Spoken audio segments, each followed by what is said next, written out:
Le soleil sur la colline.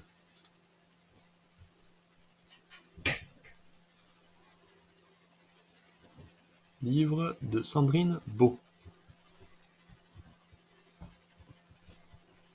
Avant que le premier rayon du soleil ne se lève sur la brousse, Caméo est déjà debout. Il sort de sa case sur la pointe des pieds pour ne pas réveiller maman, papa et Abella, qui dorment encore sur leur natte.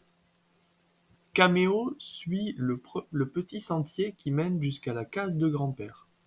Et comme tous les matins, appuyé sur son bâton, grand-père est là qui l'attend, avec un sourire où il manque quelques dents. C'est que grand-père est vieux, très vieux, mais malgré son dos courbé, ses jambes qui ressemblent à deux bouts de bois tordus et sa peau de figue séchée, il est toujours au rendez-vous pour aller voir les antilopes avec Caméo. C'est à ce moment-là, avant que le premier rayon du soleil ne se lève, qu'elles vont boire au bord de la rivière. Silencieux, Caméo et grand-père marchent jusqu'en haut de la plus haute colline.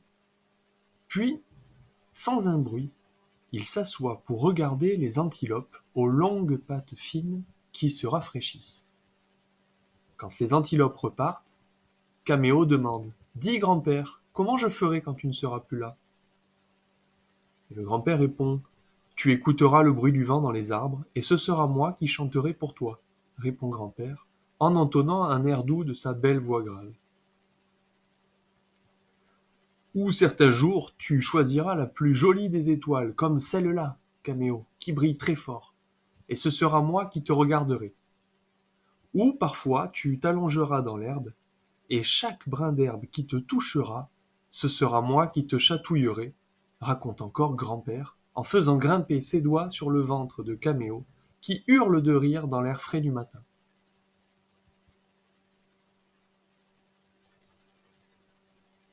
Mais aujourd'hui, quand Caméo arrive devant la case de grand-père, il n'y a personne qui l'attend.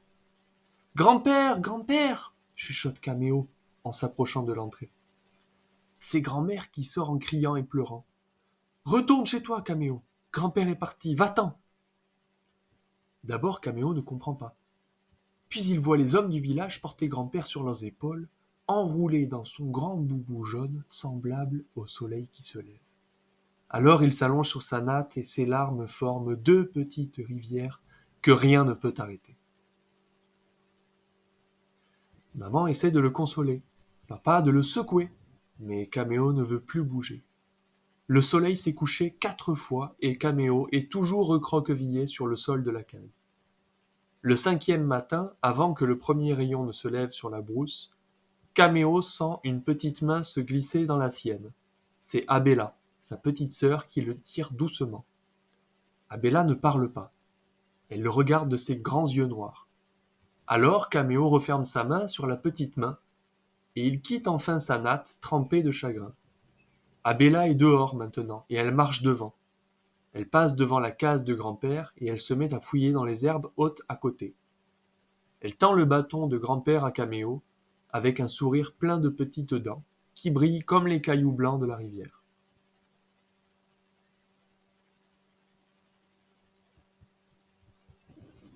Caméo prend le bâton. Il le touche doucement. Il est lisse et doux des mains de grand-père, qui l'ont tenu depuis si longtemps.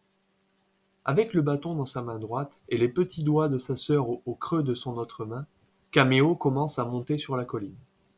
Arrivé au sommet, il s'assoit et Abella s'appuie tout contre lui. Les antilopes sont déjà là, penchées au-dessus de l'eau fraîche. Soudain, le premier rayon du soleil se lève, et il leur fait comme un clin d'œil entre les branches des grands arbres. Un clin d'œil exactement comme grand-père avait l'habitude d'en faire un quand ils se retrouvaient. « Regarde, Caméo, murmure doucement Abella. Tu vois, grand-père est toujours là. » Alors Caméo entend la voix malicieuse de son grand-père qui lui explique. « Tu regarderas le soleil qui se lève, et le premier rayon, ce sera moi qui te dirai bonjour. » Tu as raison, Abella, répond Caméo en serrant fort la main de sa petite sœur. Grand-père est toujours là. Il est là, rajoute Abella en touchant sa tête, puis celle de son frère. Il est là, dit à son tour Caméo, en posant la main sur son cœur et sur celui de sa sœur. Puis sa main, comme une petite bête qui monte, commence à chatouiller le cou d'Abella. Ce matin, ce sont les rires de 2 enfants, perchés en haut de la plus haute colline, qui ont fait fuir les antilopes, juste après que le premier rayon du soleil se soit levé.